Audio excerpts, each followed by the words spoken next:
Remember those carefree days of childhood? Those fond memories of hide-and-go-seek, hopscotch, and climbing trees? I think that climbing trees is one of my favorite childhood memories. Trees are sometimes the best listeners as they silently watch our mobile figures moving below their branches. They speak in a language we do not understand, but we do hear them. It's usually in the late afternoon when the thunderheads of summer begin to bloom. A breeze will pass through the leaves.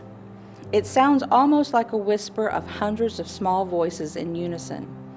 As the wind gets stronger, the voices become louder, and soon the tree creaks and groans as its very flesh, its core, is stretched and pushed from side to side.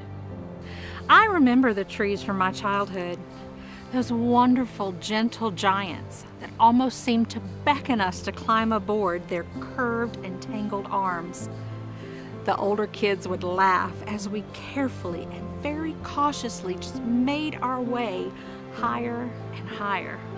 And then, for the first time in our young lives, we felt the freedom and saw the view, a view a tree sees daily.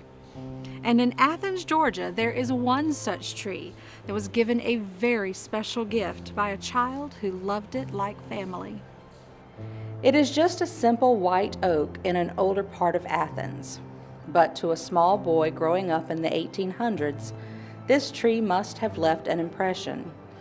That boy was William Henry Jackson, son of James Jackson, a Revolutionary War veteran, congressman, U.S. Senator, and governor of Georgia.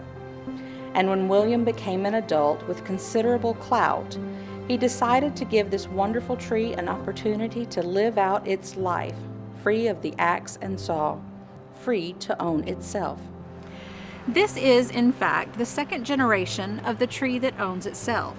The first generation died of erosion and fell on October 9, 1942. Estimates of the original tree say that it stood over 100 feet tall and was somewhere between 150 and 400 years old before it collapsed on that fateful day. By this time, the original little boy who loved this tree was also gone. It was probably best that he wasn't here to see his faithful friend collapse. But it took another young boy in another period in history to come up with a solution. You see, after the tree's demise, the lot sat vacant for a few years.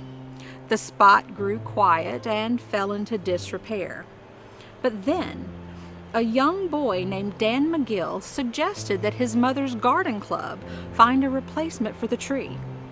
And as fate would have it, a man named Captain Jack Watson had a 5-foot seedling from the original tree growing nearby in his front yard.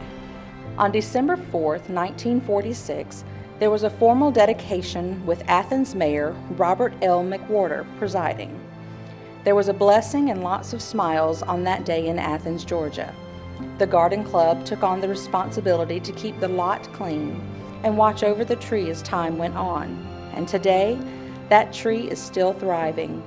The wording on a nearby plaque says it all.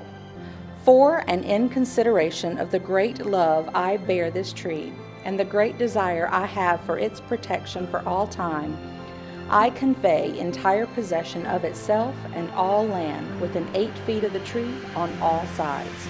William H. Jackson. We'll see you next time on Stories, Secrets, and Sagas.